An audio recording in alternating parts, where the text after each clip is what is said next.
बालभारती मराठी इयत्ता चौथी जुन्या अभ्यासक्रमातील पोपटपंची नावाचा पाठ आज आपण बघणार आहोत. तर सुरू करूयात. खूप खूप वर्षापूर्वीची गोष्ट. एकदा एक साधू आपल्या कुटीत ध्यानधारणा करत होते.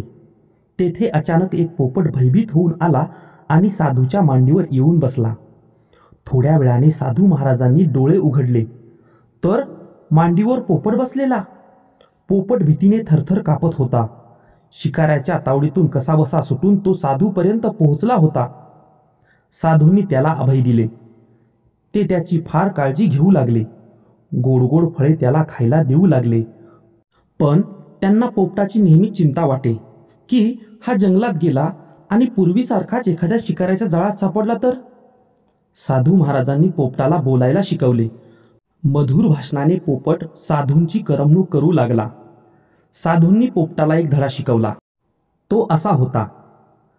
जंगलात शिकारी येतात, जाळे टाकतात, दाण्यांची लालूच दाखवतात आणि आपल्याला जाळ्यात अडकवतात. आपण सावध राहिलं पाहिजे.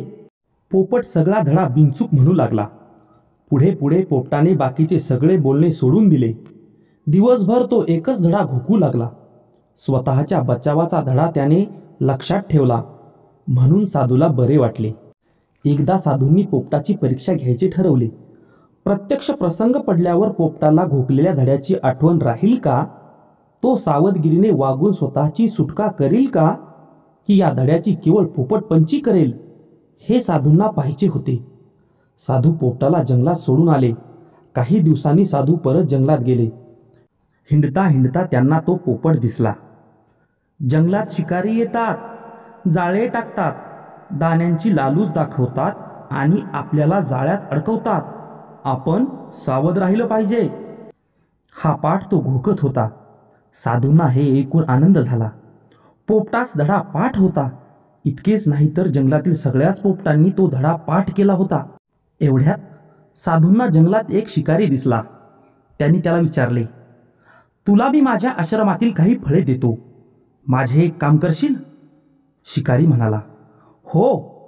साधूंनी शिकाऱ्याला काही फळे दिली आणि सांगितले, त्या झाडाकडे जा आणि जाळे टाकून बघ. किती पोपट जाळ्यात सापडतात ते जेवढे सापडतील तेवढे मला दे. शिकारी कबूल झाला.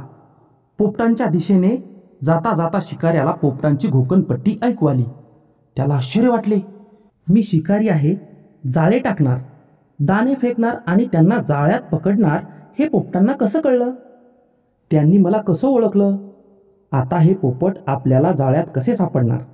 असे वाटून शिकारी साधूकडे परत गेला. साधू म्हणाले, असा निराश होऊ नकोस. पोपटांची परीक्षा बघण्यासाठीच तुला मी पाठवलं होतं.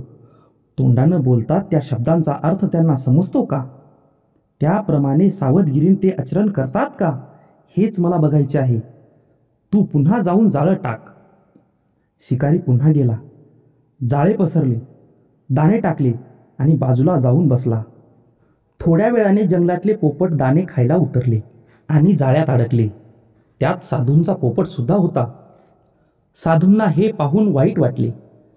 ते पोपटाजवळ गेले आणि म्हणाले, बाबा रे, मी तुला एवढा उपदेश केला, तो तू विसरलास कसा? पोपट म्हणाला, महाराज, मी तुमचा उपदेश विसरलो नाही. सगळा तोंडपाठ आहे, ऐका. तेव्हा साधू म्हणाले, अरे वेड्या, नुसता घोकण्यासाठी मी तुला उपदेश केला नव्हता. त्याप्रमाणे वागून स्वतःचा जीव तुला वाचता यावा म्हणून केला होता. हे ऐकून पोपटाला धड्याचा खरा अर्थ समजला. यापुढे मी नुसती पोपटपंची करणार नाही, अर्थ समजून घेईन व त्याप्रमाणे वागेन, असे त्याने साधूंना वचन दिले. हे ऐकून साधूंना समाधान वाटले. लेखिका जानवी यदुनाथ. मित्रांनो, जुन्या आठवणीतील हा पाठ तुम्हाला कसा वाटला कमेंट बॉक्समध्ये नक्की कळवा. आणि आपलं पाठ्यपुस्तक यूट्यूब चॅनल आत्तापर्यंत सबस्क्राईब केलं नसेल तर सबस्क्राईब करा आणि आपल्या बालवर्गमित्रापर्यंत शेअर करा. धन्यवाद.